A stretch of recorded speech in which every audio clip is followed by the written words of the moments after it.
Hello, আসসালামু আলাইকুম রহমতুল্লাহি ওয়া বারাকাতুহু। অ্যাডমিশন বিডিতে আপনাদের সবাইকে ওয়েলকাম জানাচ্ছি। সিঙ্গাপুর থেকে আমি মোহাম্মদ নুরুজ্জামান। আপনারা অনেক সময় জানতে চান যে ভাই, সিঙ্গাপুরে গার্ডেন ভিসা সম্পর্কে কিছু বলেন, বা গার্ডেন ভিসায় আপনারা আসতে ইচ্ছুক। সো গার্ডেন ভিসার কাজ কিরকম হতে পারে একটা নমুনা ভিডিও আপনাদেরকে আমি দিয়েছিলাম। গার্ডেনে কাজ করতেছে আমার বাংলাদেশি ভাইয়েরা। সো যারা এরকম একটা আইডিয়া নিতে চান ওই ভিডিওটা দেখতে পারেন। সিঙ্গাপুরে গার্ডেন ভিসা, এটা মূলত বাংলা যদি করি আমি, গার্ডেন মানে বাগানের কাজ। তো সিঙ্গাপুরের বাগানের কাজ বলতে এটা বাগান না, ফুলের বাগান না, এটা হচ্ছে সিঙ্গাপুরের যে এনভায়রনমেন্টের সাথে জড়িত, পরিবেশ রক্ষার জন্য সিঙ্গাপুরের যে বিভিন্ন কাজ, আই মিন এক কথায় বলতে গেলে প্রকৃতিকে বাঁচানোর জন্য যে কাজগুলো, যেমন এই যে আমার পিছনে দেখতেছেন বাসা বাড়িতে যেই গাছপালা লাগানো, এই যে সিঙ্গাপুরের যেই সিঙ্গাপুর হচ্ছে গার্ডেন সিটি বলা হয়, প্রচুর পরিমাণে গাছ সিঙ্গাপুরে। সো এই ধরনের গাছ কাটা বা গাছকে রক্ষণাবেক্ষণ করা, অথবা ফুলের চাষ করা, অথবা অফিস আদালতে যে গাছগাছালি বা ফুলের টবের কাজ, অথবা রাস্তার পাশে যে গাছ লাগানো, গাছগুলাকে রক্ষণাবেক্ষণ করা, এবং যেই জঙ্গলে মাঠে ঘাটে যে ঘাসগুলা আছে এই ঘাসগুলা কাটা, এই ধরনের বেসিক্যালি মানে যেগুলা গাছপালার সাথে জড়িত কাজ কারবার। তো এই গার্ডেন মূলত যারা আসতে চান তাদের একটা জিনিস মাথায় রাখবেন, সেটা হচ্ছে যে অনেকে মনে করেন যে খুব সহজ কাজ। হ্যাঁ, গার্ডেন কনস্ট্রাকশন হচ্ছে সহজ কিছু কিছু ক্ষেত্রে, কিন্তু সব জায়গায় না। যেমন আপনার প্রচুর পরিমাণে রোদে কাজ করতে হবে যারা বেসিক্যালি রাস্তার পাশে কাজ করে, অথবা যারা ওই যে বাগানে যারা ওই যে বন জঙ্গলে ঘাস কাটে, অথবা যারা এই ধরনের গাছগাছালি ছাটানোর কাজ করে। এই ধরনের কাজে কিন্তু ভাই প্রচুর কষ্ট। সেখানে আপনার বাংলাদেশের একদম লিটারেলি আপনারা যা কুদাল নিয়ে মাটি এটাকে সমান করা, মাটি কাটা এবং গাছগুলা লাগানো, বুঝুনই তো বাংলাদেশে আপনি একটা বাগান করতে গেলে কি পরিমাণ শ্রম দেওয়া লাগবে। ঠিক বেসিক শ্রমগুলা কিন্তু সিঙ্গাপুরে এটাই। তবে সিঙ্গাপুরে বাগানের কাজে আরো যেগুলো আছে, যেমন অফিস আদালত বাসাবাড়ি যে কাজগুলা, হ্যাঁ, বা অফিসে টবের কাজ। তো এরকম আছে সিঙ্গাপুরে, সহজ কঠিন সবকিছু মিলাই। এখন আপনারা যারা শুধুমাত্র এরকম খুঁজতেছেন যে আপনারা মানে সহজ কাজ করবেন গার্ডেনে, বিষয়টা এরকম না। আর যদি আপনারা ওরকম চান যে কষ্ট কম হবে গার্ডেনে, এই ধরনের কাজে আসতে চান, তাহলে আগে কোম্পানির সাথে কথাবার্তা বলে নিবেন যে কোম্পানি কোন ধরনের কাজ করে। তো যাই হোক, গার্ডেন ভিসা আসার জন্য আপনাদের কোনো ধরনের টেস্ট লাগবে না বা স্কিল লাগবে না। এটা একটা আনস্কিল সেক্টর। গার্ডেনে যদি আপনারা ভিসা প্রসেসিং করতে চান, সেক্ষেত্রে যে কোনো একটা এজেন্সিতে গিয়ে বা যে কোনো পরিচিত মাধ্যমে আপনারা গার্ডেন সেক্টরে ভিসা প্রসেসিং করতে পারবেন। ভিসা প্রসেসিং এর জন্য সর্বনিম্ন বয়স বেসিক্যালি 20 বছর। আপনার 18 বছর বয়স হলেও অনেক কোম্পানি অ্যাকসেপ্ট করে, সমস্যা নাই। সো বেসিক্যালি বর্তমানে গার্ডেন সেক্টরে $16 থেকে বেসিক শুরু। $16 থেকে আপনার 17-18 ডলার, $20 এরকমই সর্বোচ্চ। $20 বা $16 থেকে $20 পর্যন্ত।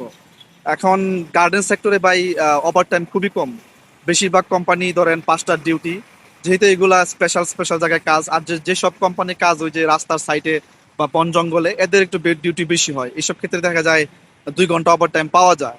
তো 50% কোম্পানি 7টার ডিউটি, আর খুব কম কম কোম্পানি আছে যাদের ডিউটি 10টার বা 9টার, এবং রবিবারে কাজ খুবই কম থাকে। সো আপনারা ভালো করে বুঝে শুনে আসবেন, কারণ গার্ডেন সেক্টরে আসতে পাই বেসিক্যালি এখন অনেক টাকা লাগে, প্রায় 7-8 লাখ টাকার উপরে লেগে যায় গার্ডেন সেক্টরে আসতে।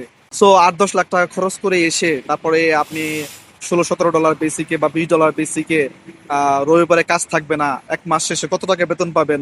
হ্যাঁ, বেতন নিয়ে বিস্তারিত আলোচনা আমার এই চ্যানেলে দেওয়া আছে।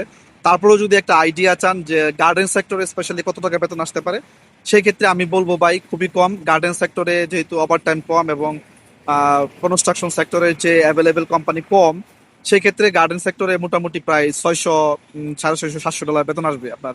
আর আপনার যদি খুব কপাল ভালো থাকে, সেক্ষেত্রে 800, 900, 1000 ডলার আসতে পারে, যেসব কোম্পানিতে ওটি আছে, ওভার টাইম আছে, বা রবিবারে কাজ আছে। দেখেন, গার্ডেন সেক্টরে এখন কতদিন থাকতে পারবেন আপনারা। গার্ডেন সেক্টর যেহেতু আনস্কিল সেক্টর, এটা ডিপেন্ড করবে কোম্পানির উপর। আপনার কোম্পানি আপনাকে যতদিন রাখবে আপনি ততদিন থাকতে পারবেন। এরকম লোকের সাথে পরিচয় হয়েছে যে গার্ডেন সেক্টরে 30-40 বছর কাটাই দিতেছে। সিঙ্গাপুর থেকে ওয়ার্কার মানে কোনো সমস্যা না হলে পাঠায় না। সো গার্ডেন সেক্টরে আসলেই যে আপনাকে 2-3 বছর পর পাঠিয়ে দিবে, ব্যাপারটা এরকম না। কনস্ট্রাকশন সেক্টরে স্কিল করে আসার পরও 1 বছর পরে চলে যেতে হয় অনেক ওয়ার্কারের। তো স্কিল সেক্টরে যেরকম আপনি পরবর্তীতে আবার ঢুকতে পারবেন খুব সহজেই, অল্প টাকায় বা ফ্রিতে। গার্ডেন সেক্টরে এরকম না। গার্ডেন সেক্টরে তো কোম্পানি খুব কম তো সিঙ্গাপুরে। তো গার্ডেন সেক্টরে একটা কোম্পানিতে আপনি আসলেন, আসার পর যদি কোনো কারণে সমস্যা হয় বা আপনার চলে যেতে হয় 1 বছর পরে বা 2 বছর পরে, আপনি যদি যাওয়ার আগে সিঙ্গাপুর থেকে আর একটা কোম্পানিতে ইন্টারভিউ দিয়ে যেতে পারেন, তাহলে পরবর্তীতে কম টাকায় চলে আসতে পারবেন। আর যদি আপনি কোম্পানি না মানে খুঁজে না পান, আপনি যদি চলে যান বাংলাদেশে, সেক্ষেত্রে এজেন্সি দিয়ে আসতে কিন্তু আবার অনেক টাকা লাগবে, যেহেতু এটা আনস্কিল সেক্টর। সো গার্ডেন সেক্টরটা মূলত আনস্কিল সেক্টর। তো বুঝতেই তো পারতেছেন, আপনারা যারা স্কিল এবং আনস্কিল না বুঝেন, আমার এই চ্যানেলে অলরেডি ভিডিও দেওয়া আছে। ওই স্কিল এবং আনস্কিল জিনিসটা বুঝলেই আপনারা বুঝতে পারবেন এটা সুযোগ সুবিধা কেমন। তো যারা এরকম আছেন, যারা এখন কনস্ট্রাকশনের কাজ ভয় পান বা এই ধরনের কষ্ট করতে আপনারা ইচ্ছুক না, এবং আপনারা মানে স্কিল করবেন, এত সময় আপনাদের নাই, বিদেশ আসা দরকার, সিঙ্গাপুর আসবেন, আমি মনে করি পিসিএম এর চেয়ে গার্ডেন সেক্টরে আসতে পারেন। আপনারা যদি এরকম দাঁড়ালে খপ্পরে পড়েন না, আর 8 লাখ টাকার উপরে 8-10 লাখ টাকা দিয়ে গার্ডেন সেক্টরে আইসেন না, কারণ এই টাকা তুলতে আপনাদের অনেক সময় লাগবে। সো আপনারা যদি 6-7 লাখ টাকা গার্ডেন সেক্টরে আসতে পারেন, কারণ এটা আনস্কিল সেক্টর এবং ভিসা প্রসেসিং খুব সহজ, এবং আপনারা খুব ইজিলি সিঙ্গাপুর চলে আসতে পারবেন। আর ভয়ের কোনো কারণ নাই, যদি আপনারা ভালো একটা কোম্পানি দেখে আপনারা সিঙ্গাপুর আসেন, সেই ক্ষেত্রে আপনারা অনেকদিন থাকতে পারবেন। আনস্কিলে গার্ডেন সেক্টরে অনেকদিন থাকতে পারবেন। পারমিট 2 বছর পর পর রিনিউ করবে আপনার কোম্পানি, রিনিউ করে আপনাকে রাখবে, এটা কোনো সমস্যা নাই। আর আরেকটা কথা, আপনারা অনেকে জিজ্ঞেস করেন যে গার্ডেনে এসে কি স্কিল দিতে পারবেন কিনা। না ভাই, গার্ডেনে এসে আপনি যদি কোম্পানি যদি অনুমতি না দেয়, তাহলে আপনি স্কিল করতে পারবেন না। আর কোম্পানি আপনাকে আনবে, আপনি কোম্পানি আনবে, আপনাকে আনবে কোম্পানি কাজের জন্য। গার্ডেন সেক্টর পুরোপুরি আলাদা একটা সেক্টর, আনস্কিল সেক্টর। তো এখন যদি আপনারা গার্ডেন সেক্টরে এসে স্কিল করার চিন্তা ভাবনা করেন, তাহলে ভাই এইভাবে আইসেন না, কারণ গার্ডেন সেক্টর থেকে সম্ভাবনা খুবই কম। একটা বসে আপনাকে নিয়ে আসবে আনস্কিল সেক্টরে কাজ করানোর জন্য, গার্ডেনে কাজ করানোর জন্য, সে আপনাকে স্কিল করা কেন সুবিধা দিবে। যদি স্কিল করার চিন্তা ভাবনা থাকে, অন্যভাবে আসেন, তাহলে গার্ডেন সেক্টরে আইসেন না। কারণ এখান থেকে বসের অনুমতি নিয়ে তো সুবিধাটা সময় সুযোগ মেনেজ করে তারপরে আপনারা যদি স্কিল করতে চান, সেটা সো হার্ড হয়ে যাবে। আপনাদের যদি গার্ডেন সেক্টর সম্পর্কে আরো কোনো ধরনের খুঁটিনাটি প্রশ্ন থাকে, এই ভিডিও কমেন্ট সেকশনে আমাকে জানাতে পারেন। আর গার্ডেন সেক্টরের কাজগুলো নিয়ে যদি জানতে চান কেমন হয়, কিরকম হার্ড, ওই আমার আগের ভিডিওটা দেখতে পারেন। এবং সিঙ্গাপুর সম্পর্কিত খুঁটিনাটি বিষয়গুলো জানতে অ্যানভিশনটিকে সাবস্ক্রাইব করেন। যদি আমার কথাগুলো, পরামর্শগুলো আপনাদের কাছে ভালো লাগে, তাহলে লাইক, কমেন্ট, শেয়ার করেন। সবাই ভালো থাকেন, সুস্থ থাকেন, নিরাপদ থাকেন। ধন্যবাদ সবাইকে।